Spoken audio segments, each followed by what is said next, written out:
Bom dia, amados, graça e paz seja sobre todos nessa manhã, amém? Que bênção, que alegria estar aqui, repartindo aqui esse momento com você, meu irmão, meu querido. Vamos ter uma palavra de oração, amados? Feche seus olhos um instante.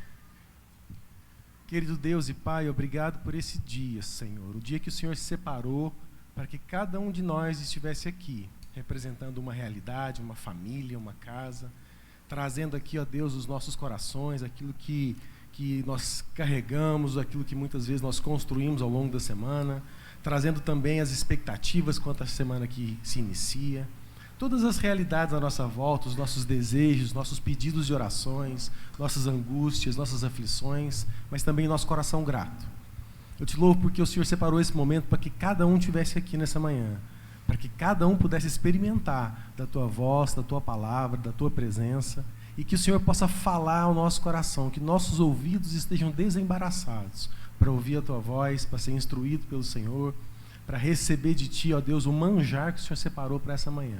Em nome de Jesus, fala com liberdade no nosso meio, fala com fluidez, e que cada um aqui seja abençoado segundo a Tua palavra, em nome de Jesus. Amém.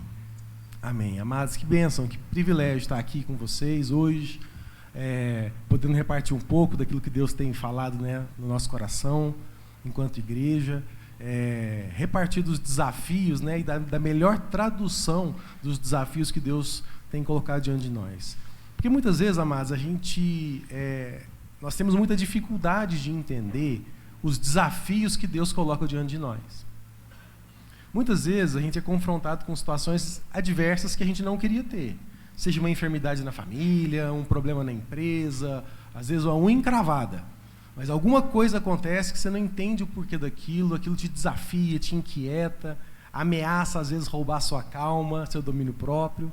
E a gente, assim, confrontado com isso, a gente acaba não entendendo o privilégio que é traduzir nessa dificuldade as nossas convicções de fé. Porque eu vou falar uma coisa para vocês, amados, é muito fácil, é muito simples você traduzir as suas convicções de fé no dia bom, no dia que está tudo certo, no dia que a mesa está posta, que o tempero do arroz não veio errado, o dia que o pedido está certo. Nesse dia, o dia que está tudo ok, é fácil você traduzir as suas convicções de fé. Você sentar à mesa, fechar os olhos, fazer uma oração de gratidão e enaltecer tudo de bom que está acontecendo na sua vida. Mas o grande privilégio do homem de Deus, da mulher de Deus, é conseguir traduzir suas convicções no dia difícil, no momento da adversidade. Porque o mundo sabe perfeitamente bem como ser grato quando tudo está certo. O que ele não sabe ainda é como ter um coração grato diante da adversidade. Só um homem de Deus, uma mulher de Deus pode mostrar para o mundo como é que um filho de Deus enfrenta esses desafios, enfrenta a cruz. Como é que um filho de Deus enfrenta a cruz? O mundo não sabe.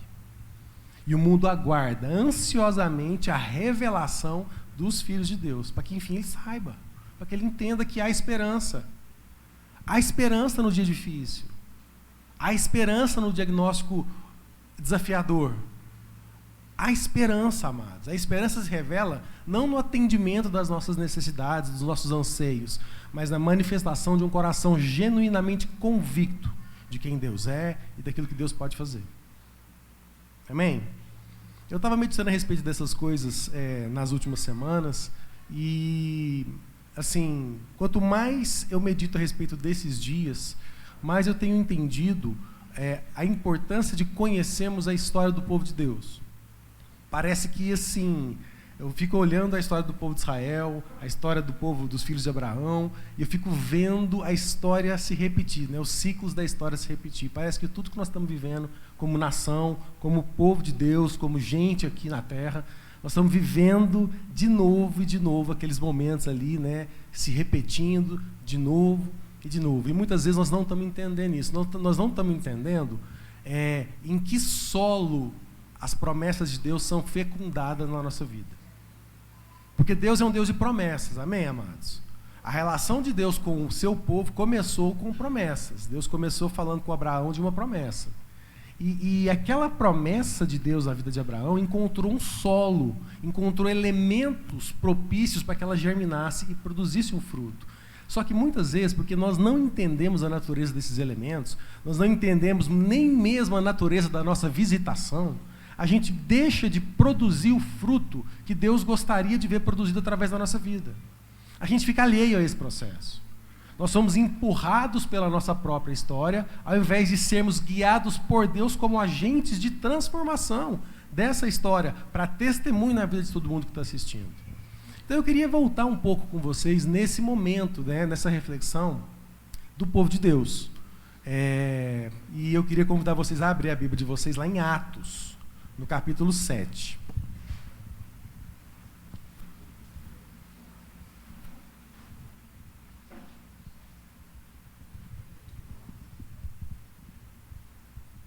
Atos, no capítulo 7, a partir do verso 1, diz assim: Então, o sumo sacerdote perguntou a Estevão: Isso de fato é assim? Estevão respondeu: Irmãos e pais, escutem. O Deus da glória apareceu a Abraão, nosso pai, quando este estava na Mesopotâmia, antes de morar em Harã. Ele disse: Saia da tua terra e do meio da tua parentela, e vá para a terra que eu lhe mostrarei. Amados, assim, esse é um momento assim, do grande desafio, né? O grande desafio da vida de Abraão. Seguramente, amados, esse foi o grande desafio da vida daquele homem. Porque ele estava morando na casa do pai dele, na terra da família dele, na zona de conforto dele, no momento onde estava tudo certo. Não tinha nada, pelo menos nós não temos relato de nada que o estava inquietando socialmente, familiarmente. Todas as inquietudes daquele homem eram de ordem espiritual. Que ele era um cara incomodado com a realidade espiritual que ele vivia, parece que tinha alguma coisa fora do lugar, e ele entendeu que havia algo mais de Deus, e Deus encontrou nele esse coração disposto, um coração disposto a conhecer. E Deus vem e faz um grande desafio para ele, falar: meu irmão, sai da tua parentela. E isso muitas vezes parece o oposto de tudo aquilo que nós estamos buscando de Deus, porque tudo que a gente está buscando de Deus nos dias de hoje é uma zona de conforto. É um lugar tranquilo. Muitas vezes, amados, as nossas orações têm sido no sentido: Deus, me leva para um lugar de conforto. E não: Deus, me tira da zona do meu conforto, do meu lugar, me leva para um lugar que me desafia, me leva para um lugar que vai me testar, vai testar minha perseverança, vai testar minha fé. E aí, Abraão chega e vive esse momento. Um momento que, muitas vezes, nós não estamos querendo viver. Quantas coisas na nossa vida, mas nós não estamos comprometendo exatamente para preservar a nossa zona de conforto? Quantos valores da sua vida, quantos princípios, quanto da sua convicção você não tem, às vezes, negociado para garantir o conforto da zona onde você descansa? E às vezes a gente se escusa até na nossa teologia. Não, Deus jamais iria permitir tal coisa. Deus jamais iria me levar para um deserto para caminhar. Imagina sair aí sem saber para onde eu estou indo. Isso não é de Deus, não, isso é da minha carne. E muitas vezes, amados, a gente se escusa nisso para não ouvir a voz de Deus que está te desafiando hoje. Você tem desafiado o seu relacionamento, o seu cônjuge, a ser uma pessoa diferente? Você tem mostrado para ela o seu desafio de ser um marido diferente, uma mulher diferente? Ou você está esperando que o seu cônjuge seja o fator de calmaria para a sua relação? Que você quer que o seu cônjuge seja alterado, seja transformado, para que você viva uma zona de conforto melhor? Você está disposto a ser o desconforto do seu cônjuge? A incomodar? Sabe, aquele momento que, assim, a bicha está até do avesso, assim, não quer nem saber. Você vai lá, vou morar, vem cá. Você está disposto a incomodar ela no momento dela para falar: vem aqui, vamos lembrar quem nós somos, vamos lembrar disso aqui, vamos discutir até ficar rouco, mas vamos testemunhar para os nossos filhos que a gente sabe resolver problema, que a gente sabe honrar o nosso compromisso assumido, que a gente sabe suportar o dia mau, o dia adverso. Você está disposto a fazer isso, meu irmão? Você precisa fazer isso. Sabe, amado, essa é a nossa vocação. Foi para isso que nós fomos chamados. Se você acha que nós fomos chamados para trazer a bonança, nós somos aqueles que constrangem.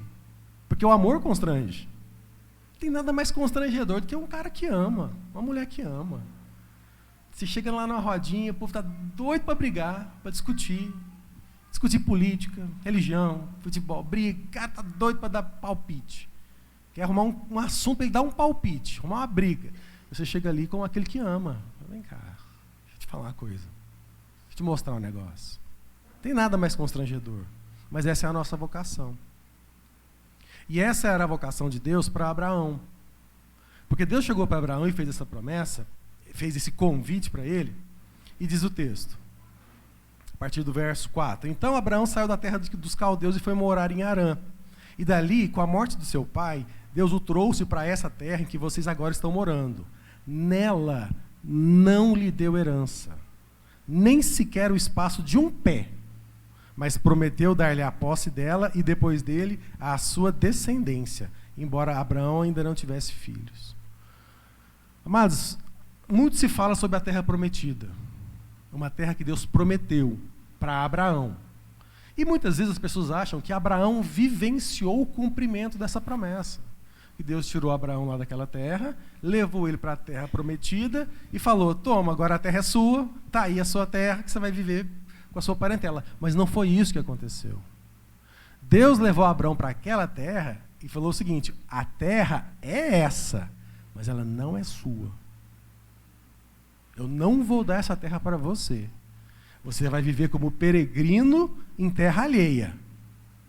A terra não é sua. Eu vou dar essa terra para os seus descendentes. A promessa é para os seus descendentes.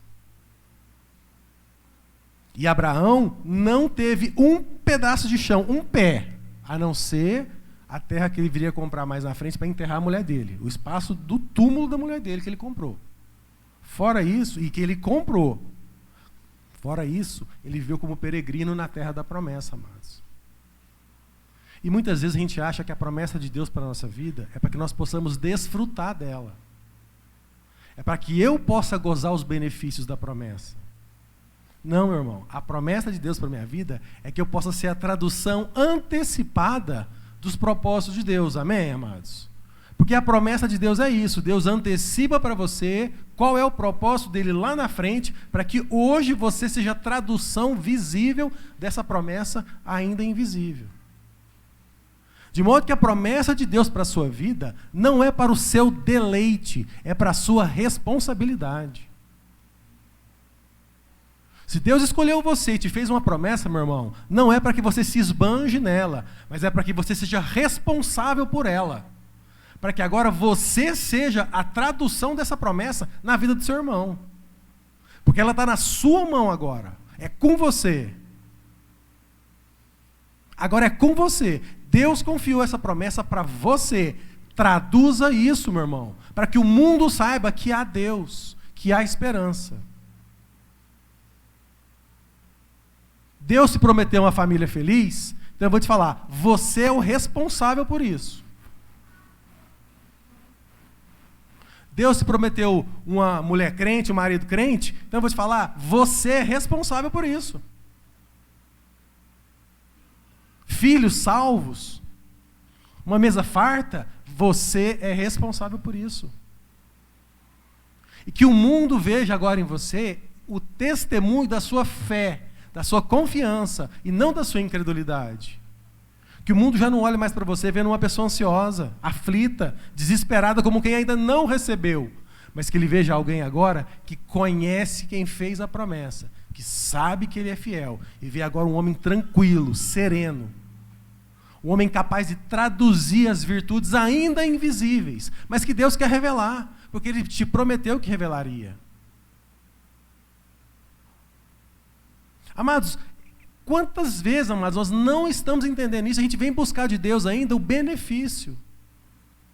A fruta doce para eu chupar, e não a semente para que eu possa semear.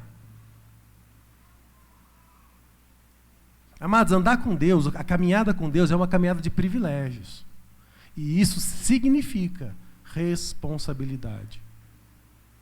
O seu privilégio é ser responsável por alguém. É ser responsável por aquilo que Deus te confiou. Porque todas as vezes que Deus confia algo em nós, sobre o qual nós não assumimos a responsabilidade, isso gera uma dívida. Foi assim na parábola dos talentos. Nós somos responsáveis por aquilo que Deus confia em nós. Ninguém aqui foi chamado para viver pedindo para Deus: Deus, resolve isso para mim, faz aquilo para mim, Deus, eu quero isso, Deus, eu quero aquilo. Meu irmão, tudo o que você precisa para viver uma vida plena em Deus está nas suas mãos. Você crê nisso? Quem crê nisso? Se você não crê, não precisa levantar a mão, sem constrangimento. Mas se você crê nisso, levanta a mão bem alto, deixa eu te ver. Amém. Então, amado, eu vou te desafiar hoje. Viva de acordo. Se você crê nisso, vive como quem crê. Que a sua vida revela isso, revela que você crê nisso. Que a sua convicção seja conhecida através da sua vida. Que você seja a tradução visível das suas convicções de fé. E que você possa materializar essas promessas na vida da sua família, na vida de toda a sua volta.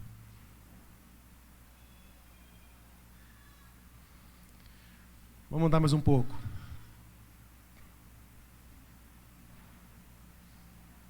E Deus falou que a descendência dele, verso 6, seria peregrina em terra estrangeira, onde seriam escravizados e maltratados durante 400 anos. Deus disse ainda: castigarei a nação da qual forem escravos. E depois disso sairão dali e me servirão nesse lugar. E então lhe deu a aliança da circuncisão. Amados, é tão interessante, né, essa questão quando a gente para pensar no Egito, o povo de Deus no Egito, porque todo mundo pensa o Egito como um lugar de escravidão, um lugar de chibata, um lugar de trabalhos forçados, um lugar de opressão. Mas o Egito nunca representou nada disso para o povo de Deus. Na verdade, quando o povo de Deus foi parar no Egito, eles foram buscando alimento. José havia sido vendido pelos seus irmãos, o texto vai continuar narrando isso aqui, nós não vamos ler tudo, mas José foi vendido pelos seus irmãos, foi parar no Egito, aonde veio a fome, onde José acabou sentando à mesa de Faraó, trouxe a sua família, a família foi colocada num lugar de abundância e de honra. Afinal de contas, eram os familiares de José. O Egito representava provisão, suprimento. Mal sabia aquele povo que aquilo que muitas vezes adoça a nossa boca é o que escraviza a nossa alma. O Egito não começou como lugar de escravidão, mas ele se tornou esse lugar quando o povo não percebeu mais quem eles eram. Porque a palavra de Deus diz que a maneira como os egípcios escravizaram o povo de Deus foi corrompendo o seu senso de identidade, quem eles de fato eram. Sabe, amados, a nossa indulgência faz isso com a gente. O que nos escraviza não é o chicote, é o doce. É a cenoura, não é a vara. E nós precisamos entender isso, amados, de uma vez por todas, ser libertados desse vício que nós temos, muitas vezes, de achar que só porque é a nossa zona de conforto, está tudo certo, é o lugar que Deus tem para nós. Não é, amados. Não é. Que nós possamos ser livres dessa escravidão do ego, de achar que do meu jeito é que está bom, sou eu que sei como é que tem que funcionar, sou eu que tenho que ser agradado. Nós estamos vivendo dias muito difíceis, amados, muito difíceis. Dias em que as nossas convicções estão sendo desafiadas. Dias em que a gente parece que tem uma escolha para fazer. Parece que tem que escolher entre duas situações menos do que ideais, para dizer o mínimo. Mas eu quero lembrá-los hoje, meu irmão, que nós não temos uma escolha para fazer. Nós já tomamos uma decisão na vida, nós temos uma decisão para honrar. Uma decisão que traduz quem nós somos, os nossos valores, aquilo que a gente crê como base, como inegociável. Não tenho escolha a fazer. Eu tenho que me lembrar da decisão que eu já tomei. E agora eu vou honrar esse processo. Não importa, meu irmão, se o governante que eu vou eleger é perfeito ou não. O que importa é o seguinte: eu sei a decisão que eu tomei e agora eu vou ombrear com esse cara. Eu vou assumir a responsabilidade de revelar nesse país, nas minhas cidades, nas minhas relações, como é que o homem de Deus se posiciona. E naquilo que diz respeito a mim, a palavra de Deus vai ser conhecida de todos, através da minha vida, da tradução de quem eu sou. Sem chance, amados. Sem chance da gente tropeçar nesse ponto. Ninguém aqui tem uma escolha para fazer. Todos estão aqui porque já tomaram uma decisão. Nós precisamos agora só honrar a decisão tomada.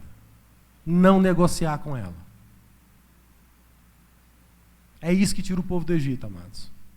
É isso que nos resgata da opressão. Não é ceder ao ego, não é ceder àquilo que parece ser mais agradável, mas é reafirmar a nossa decisão, relembrar quem nós somos em Deus, para que nós fomos chamados, que tipo de povo nós somos convocados para ser. E esse é o nosso desafio. Amém? Isso vai nos levar para a terra da promessa, a terra que mana leite e mel, mas que não é a terra na qual eu vou me lambuzar. É a terra sobre a qual eu serei responsável. Responsável pela vida do meu irmão, pelo coração dele, pelo testemunho que eu dou para ele, pelo que ele vai aprender de Deus. Amém? Esse é o chamado de todos nós. Amém, meu irmão? Amém. Amém. Glória a Deus. Diante desse espírito da palavra, da promessa de Deus, é interessante, Danilo, a gente... E é lindo a gente aprender e lembrar... muito bem lembrado daquilo que a história dos homens e mulheres de Deus vão criando as referências para a nossa caminhada, para a minha vida e para a sua vida. É muito interessante também, nesse tempo que a gente está vivendo, a gente quer repartir aqui daquilo que o Espírito está ministrando aos nossos corações. E é interessante porque o texto bíblico vai dizer ali em Gênesis, a plenitude talvez dos tempos, onde talvez ali a gente pode experimentar Shalom, né, Cláudio, de Deus ali, de Deus Pai e Adão e Eva. E aí vem tudo que você conhece muito bem, vem o pecado, tem a separação. E é interessante que a gente vai analisar ali de Gênesis, se eu não me engano, 4 a 11, nós não encontramos nenhuma palavra de bênção sobre o povo. E é interessante que a bênção só volta para o cenário em Abraão. Em Abraão que a bênção começa a ser falada novamente, a promessa que Deus dá para o seu povo, é Deus restabelecendo aquilo que antes ele já tinha começado com o homem, a relação de Deus Pai, que já tinha começado com o homem, agora ela volta através desse homem, dizendo o seguinte: eu tenho uma promessa, algo para religar, eu tenho aqui um pacto para fazer com você, e esse pacto aqui vai liberar uma bênção sobre a sua vida, eu vou fazer de você um homem abençoado, eu vou fazer da sua descendência, das suas posses, um homem com muitas bênçãos. E Deus começa ali fazer o quê? Chamar aquele povo de um povo santo. É ali o início dessa nova trajetória, da santidade, da santificação do povo. O que era isso? Um povo separado. Deus separa o povo, para quê? Para começar a ensinar, para trazer os fundamentos, para de novo trazer as bases e apontar uma direção. E aí Deus continua a história. Depois, como você sabe muito bem, eu também sei, creio que você sabe, o povo, gente com gente, aquela coisa toda, e vem e continua o caos. A coisa, parecia que a coisa não virava, né? Alguns acham que Deus se arrependia das coisas. Ele mandava aquela coisa toda, depois mandava outro, não resolvia, e parece que Deus ia se arrependendo, aquela coisa. Será que Deus errou no cálculo? Será que Deus colocou errado essa peça na história? E a vida continua a brotar. A Bíblia continua a revelar histórias que continuam a brotar. E Deus continua ensinando quem? O seu povo. E quando Ele vai ensinando o seu povo, vai chegando até o ponto que Ele precisa enviar quem? Quem que Ele envia para trazer paz em meio ao caos? Quem é o único, aquele que é chamado do príncipe da paz? Quem é? É Jesus. Então, presta atenção comigo aqui. Nós estamos aqui entrando lá no início do texto bíblico, Gênesis. Lembra, Danilo leu aqui daquilo que Estevão falou, e tem tudo a ver com aquilo que eu quero compartilhar também. E aí a gente vai vendo que os profetas vão dizendo para o povo, não é sobre isso não é essa direção não. O profeta ele não comia na mesa do rei, porque o profeta ele não podia misturar com aquilo que estava no governo, porque ele era um homem de Deus para o que? Apontar a direção, para falar, não é essa direção, Deus está falando. E nem sempre, e quase todas as vezes, o profeta ele não tinha a dimensão daquilo que ele estava partilhando, mas ele era fiel àquele profeta que era fiel, ele era fiel àquilo que a palavra de Deus queria liberar para o seu povo. Até que chega, não o maior profeta, mas um profeta que escreveu muito, vamos dizer assim, Isaías, e dizer que virá quem? Aquele que será o príncipe da paz. O príncipe da paz. Dentro de tudo que Danilo já compartilhou, um princípio, e talvez para mim, algo que a gente precisa também discernir nesse tempo, é aquilo que o próprio Jesus vai ensinar no seu sermão, chamado o seu Sermão do Monte. Ali no capítulo 5, no versículo 9, do seu texto bíblico, está aí na sua Bíblia, Mateus, capítulo 5, versículo 9, depois dele construir aí as bem-aventuranças, não sei como é que está a sua versão, muito felizes, grandemente felizes, felizes são. O texto vai dizer que Jesus ensina que bem-aventurado são os pacificadores, porque serão chamados filhos de Deus. Serão chamados filhos de Deus. E aí vem primeiro o príncipe. Quem era o príncipe, meus irmãos? Não é exercício de manta, não, é só para a gente fixar mesmo. Quem era o príncipe da paz? Porque às vezes a gente esquece disso aí, de quem era o príncipe da paz. A gente está tão aflorado, tão quente das nossas convicções, tão quente das nossas certezas, que a gente esquece que ele não é o príncipe da guerra, ele é o príncipe da paz. Vamos lá. Dentro dessa convicção, o príncipe da paz vai ao mundo, e aos 30 anos ele começa o ministério, não que ele começa a jornada de fé dele, porque com 12 anos de idade, a gente já via Jesus se manifestando no templo, o próprio Jesus ensinando os mestres, que os caras ficavam assim, meu Deus do céu, que moleque é esse, que fala não com tanta, não com suas próprias certezas, não com jeito certo ou errado, mas que moleque é esse, que prega com tanta autoridade? Um menino que estava na idade da gente escolher para ensinar, nos prega com muita autoridade. Jesus, então ele já estava cumprindo aquilo que era a vocação dele na terra, mas aos 30 anos, como você também muito bem sabe, Jesus começa o ministério, os 3 últimos anos, o último tiro dele aí, onde ele convoca os discípulos para caminhar. Mas antes de convocar os discípulos, ele aponta a direção para mim e para você. A Bíblia vai dizer que ele vai ao encontro do seu primo, o seu primo mais velho. Quem que era o primo mais velho de Jesus? Ele vai ao encontro do seu primo mais velho, João Batista. Naquela tradição judaica, o mais velho sempre tinha mais honra, mais respeito, um lugar diferenciado. Mas a Bíblia vai dizer que João Batista era um homem muito, muito interessante da gente analisar. Talvez nós vamos ser batizados com o espírito de João Batista, um profeta, um homem que vê o caos do povo, e ele vê que onde ele estava, na sua linhagem sacerdotal, seu pai era Zacarias, um sacerdote, e na sua linhagem sacerdotal ele podia continuar a linhagem que ele nasceu para ser, mas ele olha para o meio, e ele vê o povo com 2 sumos sacerdotes, ele fala, corrupção, não é sobre esse lugar, não é sobre, como ele falou, não é sobre esse terreno que eu fui chamado para ser. O que ele faz? Ele vai para onde? Para o deserto. Lá no deserto, a Bíblia vai dizer que João Batista era quem? Era a voz, não a voz que clama, a voz do que clama no deserto. A voz de quem clamava era de Deus, não era de João Batista, mas ele era a voz do que clamava. Quem estava clamando então no deserto? Está lá em João capítulo 1, você pode ler em sua casa depois. E aí João Batista, ele entende com tanta convicção o seguinte, não é essa zona, eu não fui chamado para decidir essa zona aqui, quem é então? Quem será então o sumo sacerdote de Deus? Se naquele tempo só poderia ter um. E aí ele vai para o deserto, e aí ele começa a pregar o que? Arrependimento. Então como igreja aqui, nós vamos voltar essa consciência de arrependimento. E é interessante porque, voltando agora para Jesus, Jesus chega a encontrar esse homem, a voz do que clamava, e ele fala o seguinte, primão, você precisa me batizar. E ele fala, você está doido? Eu conheço, eu sei quem você é. como eu sou a voz do que clama, eu sei quem você é. Você é meu primo, eu te dei peteleco, nós brincamos junto e tudo. Eu entendo, eu respeito, mas eu entendo quem você é. A autoridade que há sobre você. Eu lembro lá com 12 anos o jeito que você falava. Eu lembro quando a gente caminhava nas piores crises nossas. Eu lembro como você apontava a direção. Eu te conheço. Quem sou eu? Quem sou eu para te batizar? Jesus fala o que com ele? É necessário que você me batize. Viu que João Batista não tinha nem crise. O ministério dele bombando. A igreja dele lotada de gente. Ele podia agora batizar aquele que era o Filho de Deus. Ele fala, não. E depois que ele batiza o Filho de Deus, o que acontece, meu irmão? O pessoal começa a falar com ele assim, ô João, ô apóstolo, ô pastor, ô bispo, é o seguinte, os nossos membros estão indo embora, o que a gente vai fazer? O que ele responde?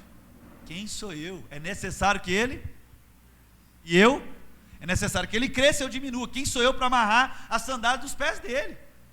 Porque ele tinha convicção de quem ele era, e ele tinha convicção de quem Jesus é. Quem Jesus é? A Bíblia vai dizer que quando Jesus vai batizar, o céu se abre. Vocês lembram disso aí?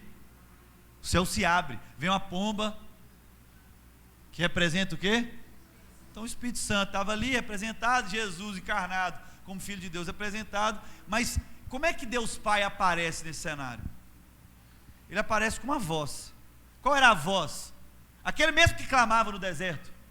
O mesmo que clamava no deserto por uma corrupção de um povo em caos, agora clama algo em voz audível para todos que estavam ali. Qual era a voz do Pai clamando? Qual que era a voz? Muita gente sabe, mas nem todos. Então eu vou dizer para você, te lembrar. Deus Pai grita o seguinte: esse é o meu filho amado em quem eu tenho prazer. Esse é meu filho amado em quem me comprazo. E aí Jesus recebe essa palavra. E a Bíblia continua dizendo, a gente precisa às vezes lembrar isso aí, para entender, para lembrar. E eu creio que às vezes você não está aqui para receber algo novo.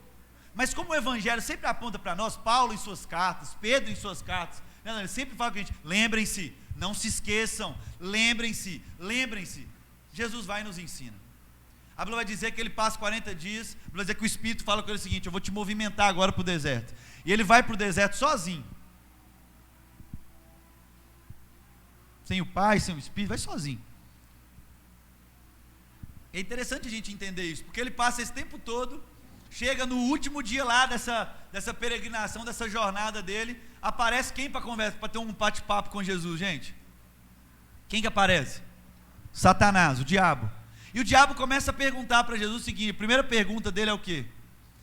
Se és filho de Deus.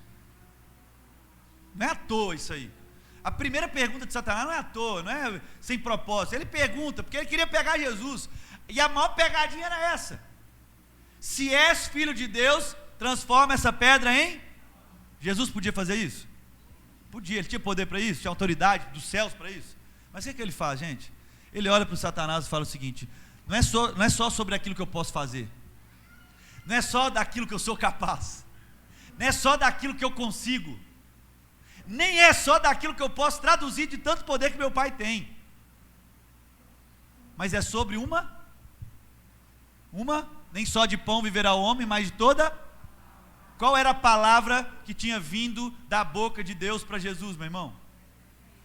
És meu filho amado, em quem eu tenho prazer. Nesse tempo, acho que a gente está esquecendo disso. A gente está esquecendo que os filhos de Deus serão reconhecidos como homens e mulheres pacificadores. Nós queremos sempre justificar as coisas. O texto que o Danilo trouxe, quando ele começou a ler, eu falei, meu Deus do céu, esse texto é o texto de Estevão.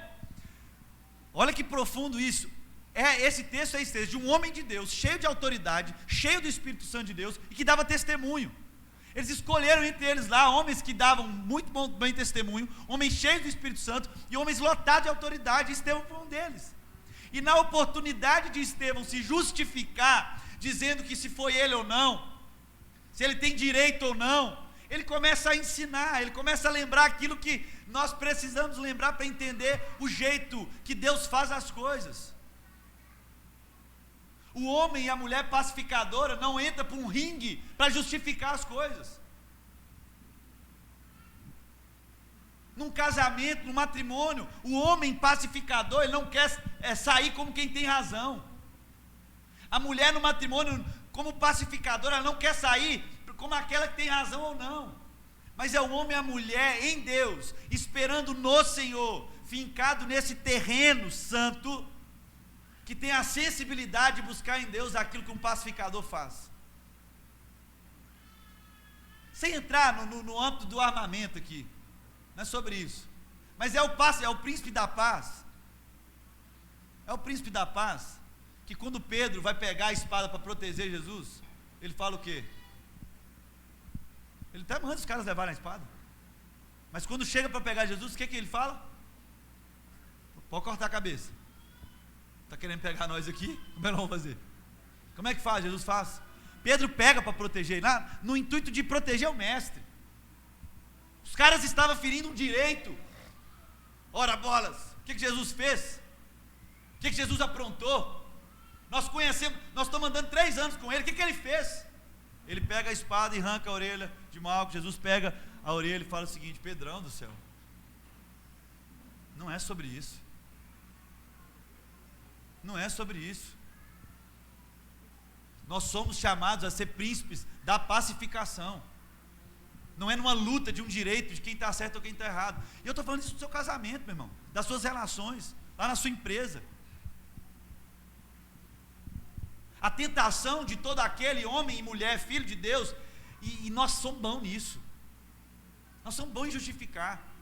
Nós somos bons em construir a retórica para que a gente faça. Mas está vendo que eu avisei? Nós somos muito bons em construir numa conversa e sempre sair ganhando. Eu creio que a maioria daqui tem esse intelecto.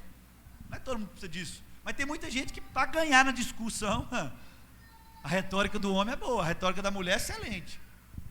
Mas o evangelho, a boa notícia, a boa nova, graças a Deus, iguala eu e você a todo esse lugar. Não é por esse ringue, não é aquilo que você sabe fazer muito bem, não é aquilo que você pode fazer com as suas mãos. É sobre uma palavra. O filho e a filha de Deus, que é conhecido como um pacificador, ele não tem certas crises, ou não precisava ter certas crises. Então não é aquilo que você consegue alcançar na sua empresa, na sua casa. Não é aquilo que a saúde que Deus te deu, o estado que Deus te deu, como o Danilo construiu muito bem para nós aqui, as circunstâncias diversas que Deus nos coloca. Não é sobre isso. Porque o povo podia estar lá no Egito, mas se tivesse a convicção da identidade como filho e filha de Deus, na filiação de um pai que tinha, estava tudo resolvido. Porque nunca foi sobre circunstância, nunca foi se você está pobre ou rico, nunca foi se você tem ou não tem, nunca foi se você fez de mais ou fez de menos, sempre foi sobre uma palavra. Você é minha filha, você é meu filho, mas nós estamos esquecendo disso. Porque o próprio Jesus ensinou que os pacificadores serão chamados filhos de Deus. E nós temos escolhido um caminho, meu irmão, muito complicado. A gente vê o apóstolo Paulo, na sua infinita sabedoria, infinita não, que era finita, né? Na sua finita sabedoria, apóstolo Paulo vai dizer para nós, e o texto em Atos vai trabalhar isso muito bem, vai nos trazer a um lugar, a uma história. Não sei se você lembra disso, Atos capítulo 16, está o apóstolo Paulo e meu Deus do céu, e Silas na prisão. Você lembra dessa história? Paulo e Silas na prisão. A Bíblia vai dizer que antes dele, por que eles estavam na prisão, Mateus? Porque a Bíblia vai dizer que eles estavam em exercício da vocação deles. E no caminho, no exercício da vocação deles, a Bíblia vai dizer que certo dia, ele já estava repetindo aquele caminho várias vezes. E tinha uma mulher possessa gritando: ah, é o filho de Deus, ah, você é o filho de Deus, filho de Davi, falando as verdades, mas não era com o espírito certo. E às vezes eu entendo alguns irmãos, eles estão falando as verdades, mas não é com o espírito. O que aquela mulher possessa estava dizendo não era mentira, mas não estava com o espírito do Cristo, não estava com o espírito que é santo, mas era um espírito imundo, por isso que expulsou dela. Amém? Então você crê que um espírito imundo também fala coisas que parecem verdade. Amém? É o que a Bíblia diz. E aí o texto vai dizendo que Paulo fica irritado. Eu imagino que Paulo era um cara assim, sabe, mas eu vejo ele assim meio irritado. Eu acho que ele tem uma pitada de Pedro também assim. Ele era, na minha concepção, minha construção do lúdico, né? E eu lembro que eu fico imaginando Paulo naquele dia, passando, e falando com Silas, eu vou apelar. Silas, o que foi, meu filho? Pelo amor de Deus, nós estamos chegando na cidade, tem poucos dias, calma, porque a Bíblia vai dizer que eles estavam indo para um lugar de oração, então eles estavam ali indo orar, indo orar 3 dias ali e tal, ali no 4º, 5º dia ali, a Bíblia vai dizer que o quê? Que ele vai expulso o demônio da mulher, ele liberta a mulher, aí a igreja tem que falar, aleluia, que libertou, cumprindo a vocação dele. Aí o que acontece? Não, os donos daquela mulher arrastam Paulo e Silas para a praça, julgam Paulo e Silas de algo que eles não fizeram, e a Bíblia vai dizer que levam Paulo e Silas para o pior lugar da prisão. Se existia pior lugar da prisão, é porque existia o quê? Melhor lugar da prisão, é? Porque a Bíblia vai dizer que coloca no lugar, no pior lugar, no lugar interior, lá dentro. Se existe interior, tem o exterior. O exterior é o quê? Tinha janelinha, tinha vento, tinha luz. Não, eles estavam no pior, eles foram levados para o pior lugar da prisão, amarradas as suas pernas lá, em meio aos ferros lá, como você sabe muito bem.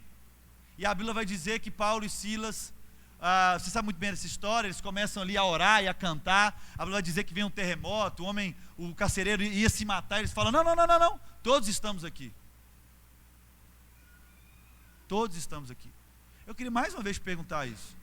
Se fosse eu e você nessa situação, pensa aí, Zacão, eu e você nessa situação, nós estamos lá, pregando o evangelho, velho, obedecendo Jesus, eu nem queria estar naquela cidade, Paulo queria estar para outra região, Deus que mudou lá, vocês lembram do sonho, aquela coisa toda, não estava tão claro, teve que ir de novo o anjo falar, eles foram para essa região, e a Bíblia vai dizer que eles foram cumprir aquilo que Deus tinha mandado, beleza, vários açoites,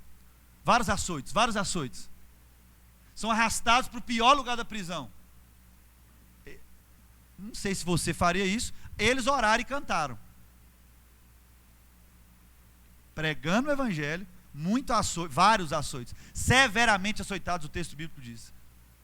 Eu não sei se você estaria como Paulo e Silas, mas vamos crer que sim.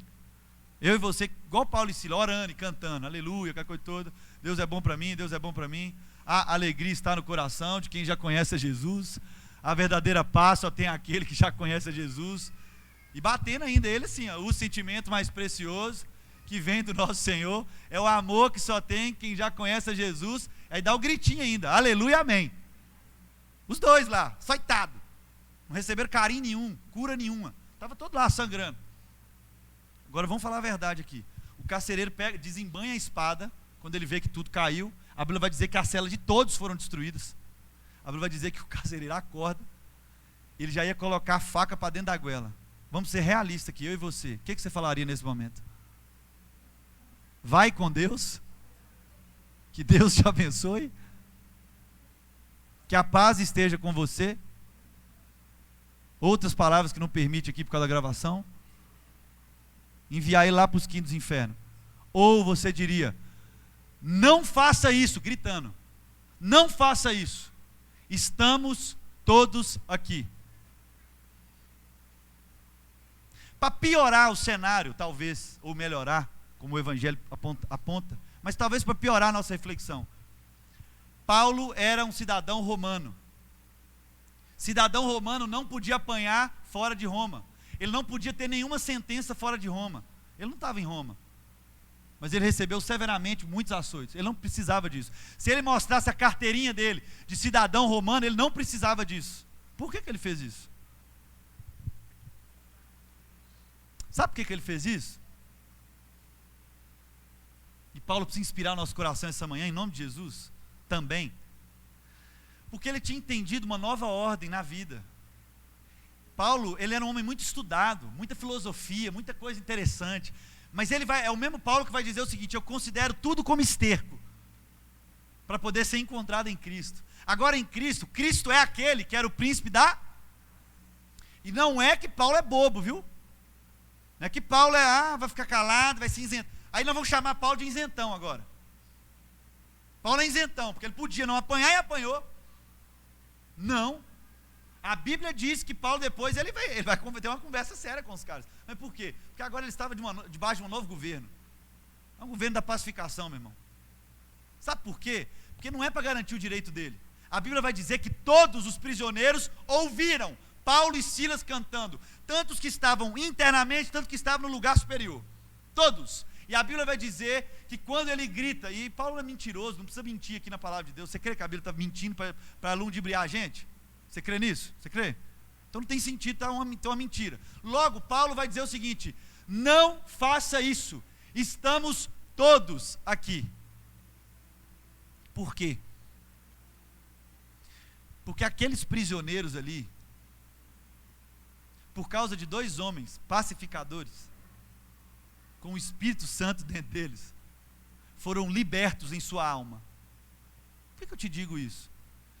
Eu fico imaginando aqueles homens assim. Talvez o pensamento deles era o seguinte: rapaz, há um tempo atrás nós estávamos livre na rua aí, andando, roubando, matando, estuprando, aquela coisa toda, né? Não sei, naquele tempo lá. Mas a gente estava livre, porque a gente não estava preso na prisão, porque a gente estava fazendo isso. Mas algo dentro de nós estava preso, não tinha sentido. Mas agora que nós encontramos esses caras aqui, que nenhuma hora justificou, nenhuma hora pediu nada, e estão cantando, está todo sangrando, todo acabado, estão cantando e orando sobre algo que é a esperança deles, sobre algo que é a fé deles, sobre um amor que renova, sobre uma alegria que transborda, mesmo em piores situações e piores circunstâncias. Eles queriam parar para ouvir, e a Bíblia vai dizer que todos os ouviam. Às vezes, meu irmão, às vezes, Deus quer me lembrar e te lembrar. Por que eu digo às vezes? Porque talvez tem gente que não se esqueceu que nós somos filhos e filhas do Pai. E os filhos e filhas do Pai serão reconhecidos por serem homens e mulheres pacificadores. Homens que carregam a paz. É o próprio Jesus que vai libertando as pessoas e fala o que? Sabe o que, Duda? Fala o seguinte: vai em paz. Vai em paz. É o mesmo Jesus que em muitos outros textos vai trazer para nós o quê? Que a unidade da igreja, a unidade da fé, ela é estabelecida por quê? Por causa da paz. É o fruto do Espírito que vai trazer para nós o quê? A convicção que a paz é esse fruto, como o Danilo muito bem construiu para nós, o fruto do Espírito. Jesus não chamou para eu e você sermos defensores de Jesus, papagaios de informações, não, mas para aquilo como o Danilo bem construiu e ministrou no nosso coração, no meu e no seu coração, para sermos testemunha de quê? Do príncipe da paz, meu irmão, dos pacificadores. Ele que vai dizer: a minha paz te dou, mas eu não dou como o mundo dá. Não é a paz que você está querendo para o nosso país, para o seu casamento, não, é a paz que Ele dá. Amém? É a paz que Ele dá. E a paz que Ele derrama sobre nós nos faz homens e mulheres reconhecidos como filhos de Deus, que não precisa guerrear, que a nossa luta não é contra a carne, nem, não é, meu irmão. Para aqueles que esperam no Senhor e confiam no Senhor, a luta nossa, o Paulo Júnior me deu essa palavra no primeiro culto que eu vim no MOL, quando eu vim de Minas para cá. Isso não tinha feito tanto sentido para mim, mas eu fui entendendo isso. Ele falou comigo assim: você não vai ter, quando você tiver circunstâncias difíceis com os amigos aqui, com os irmãos, com as pessoas aqui no seu ministério em Goiânia, não ache que isso é luta. Nossa, eu estou enfrentando uma luta lá com o Danilo, rapaz, uma luta lá com o Cláudio. Não, não é luta, é trabalho. Luta é contra os capirotos, contra o espírito ruim. Agora, com os irmãos, com a sua esposa, com o seu amigo de trabalho, com o seu amigo da infância, aquele que pensa diferente de você, aquele torcedor do Goiás e aquele do Vila, ele, isso aí, vamos ficar só no verde e no vermelho, no Vila e no Goiás, hoje. Sabe aquele lá, então, paz sobre eles. Aquilo ali é trabalho, não de convencimento, mas de inspiração, como o Danilo muito bem nos ensinou e nos lembrou essa manhã. Que o Espírito Santo de Deus, meu irmão, em nome de Jesus, que o Espírito Santo de Deus nos batize nesse tempo, com esse Espírito da pacificação, com o seu filho, com a sua filha, com o seu marido, minha irmã, com a sua esposa, com o seu amigo, com o seu sócio, não por causa simplesmente do momento, e um momento difícil que nós estamos vivendo, muito difícil, triste, acho que não tem outra palavra, triste, difícil, complicado, o que mais? Vou ficar falando o quê? Mas não é a circunstância, porque o filho e a filha de Deus, ele não vive conforme a circunstância, O filho e a filha de Deus crê na paz em meio ao caos. Então nós somos homens e mulheres pacificadores. E aqui eu não estou tendendo para um lado ou outro, meu irmão, em nome de Jesus. Eu só estou lembrando a gente aquilo que é a boa nova, a boa notícia. Cansou de brigar, irmão, chega de brigar. Esses dias para trás, Danilo, o irmão nunca me perguntou como é que eu estou. Tem 1 ano e 3 meses que eu mudei para Goiânia, nunca me perguntou como é que eu estou. Eu não sabia o nome do irmão, sabe o que ele veio me perguntar? Em quem que você vai votar, pastor? Não, sério, na moral mesmo. Nunca me perguntou como é que eu estou, se eu estou bem ou não. Ele não perguntou como é que está o meu noivado. Ele pode saber meu nome, eu não sabia o nome dele. Ele veio me perguntar, sabe o quê? Em quem que eu vou votar? Está vendo? Cadê os pacificadores, meus irmãos? Cadê as pacificadoras? Que pode escolher, está tudo certo. E vai, está tudo certo. Não é sobre isso que nós estamos falando. Nós estamos falando sobre o espírito da pacificação. Homens e mulheres que liberam os irmãos em paz. Não é sai desgraça. Não é sai, é satanista. Você é satanista. Você torce pro Vila, você torce pro Goiás, você é satanista. Não. Homens e mulheres que entendem o espírito. E a Sal da Terra é uma igreja que se posiciona naquilo que é os fundamentos que a gente crê da nossa fé. E nós somos chamados não a ser defensores de A ou B, mas nós somos chamados a ser pacificadores de um espírito santo, não de um espírito imundo. Amém? Quero orar com você. Quero te lembrar, para a gente ser homens e mulheres não reconhecidos com a nossa decisão política, com a nossa decisão de time, com a nossa decisão de ideais ou não, mas que nós possamos ser reconhecidos como filhos de Deus. Amém? Porque os filhos de Deus são aqueles que levam a paz, são os pacificadores. Eu queria assim, você que anota aí, tem uns irmãos que sempre estão anotando, você que está com o seu celular aí, eu queria que você anotasse um texto para você meditar. Talvez você vai meditar na segunda, na terça, na quarta, mas hoje eu queria deixar uma tarefinha de casa para aqueles que não estudam há muito tempo, não está em um curso há muito tempo. Você está com saudade. Efésios capítulo 2, versículo 11. Aí você pode ler do 11 ao 22. Vai na sua casa, meditando naquilo que Deus vai ministrar com você e Deus, para você não achar que ninguém movimentou algo a seu respeito. Ah, o fulano lá falou lá na igreja, ele não, você vai ler sua casa, anota aí no Notas, manda no grupo aí do seu PG que vocês têm aqui da igreja. Efésios capítulo 2, versículo 11 ao versículo 22. Tem alguma dúvida? Se você tiver alguma dúvida, procure o Danilo, tá bom? A gente deixa o celular dele aí na internet depois. Mas eu queria orar esse texto para a gente encerrar. Efésios capítulo 2, versículo, aí eu vou ler só do 14 em diante, versículo 13 em diante. Em nome de Jesus, você não prestou atenção em nada aqui, está tudo certo, mas presta atenção só nesse texto então. Efésios capítulo 2, versículo 13, vai dizer o seguinte: mas agora, em Cristo Jesus, vocês que antes estavam longe, foram aproximados mediante o sangue de Jesus. Aquele povo lá, aquele povo separado, agora Deus expandiu, não existe mais gentil, não existe mais judeu, agora é o povo dele.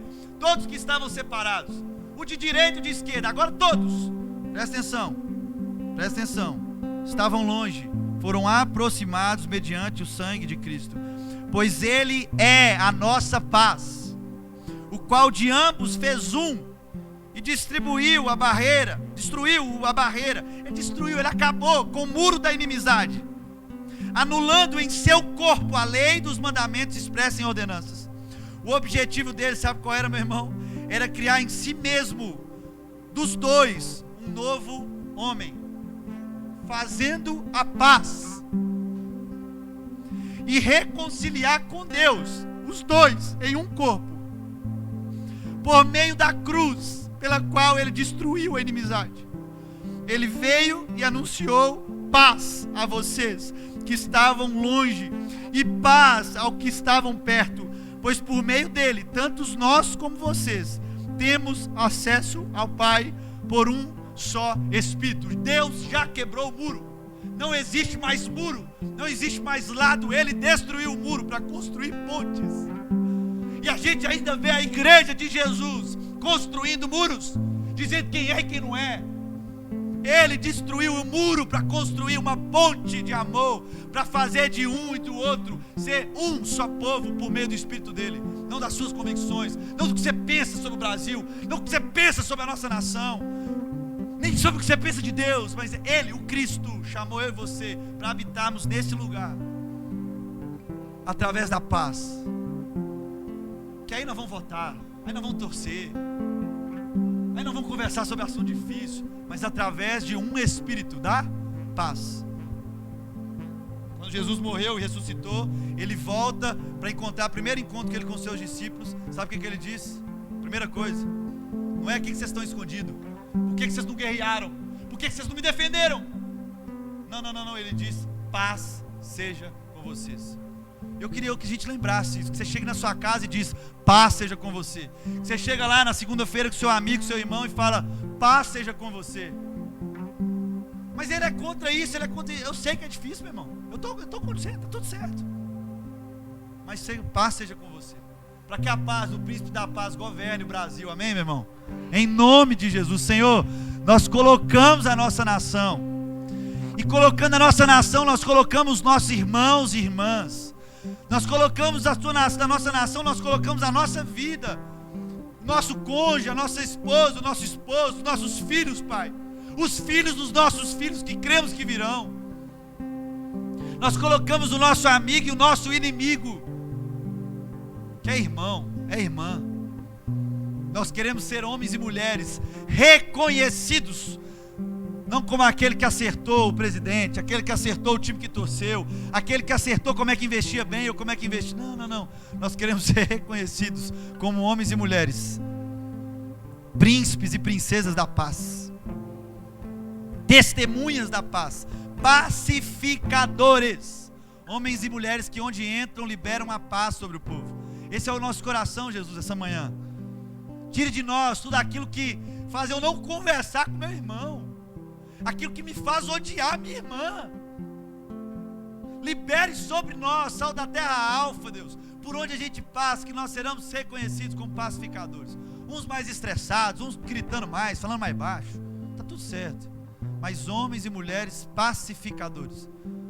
O Senhor já nos lembrou através da tua palavra na história, o Deus que se relaciona com o homem, o Deus que vê o homem caído, o Deus que faz uma outra aliança com o homem, liberam bênção sobre a humanidade, mas envia o seu Filho Jesus, príncipe da paz, que libera sobre nós uma paz que não é a paz que o mundo dá, que não é a paz que o mundo oferece, mas é a paz que vem do Pai. Essa paz que nós precisamos, Pai, nesse tempo como país, essa paz que nós precisamos talvez nos casamentos aqui, Jesus, em nome de Jesus. Paz sobre as famílias da Sal da Terra Alfa, paz sobre as famílias de homens e mulheres que caminham com a gente no dia a dia, Pai. Famílias que estão enfrentando divórcios, tantas casas em situações difíceis. Nós liberamos a tua paz, Jesus, não as justificativas, não quem está certo ou quem está errado, mas nós liberamos sobre eles a tua paz, porque nós vamos ser reconhecidos como pacificadores, reconciliadores, não homens que estão em cima do muro, não, é homens que já entenderam que Jesus já destruiu o muro que havia sobre um e outro e construiu sobre ele ponte. É sobre essa ponte que a gente está falando, Pai.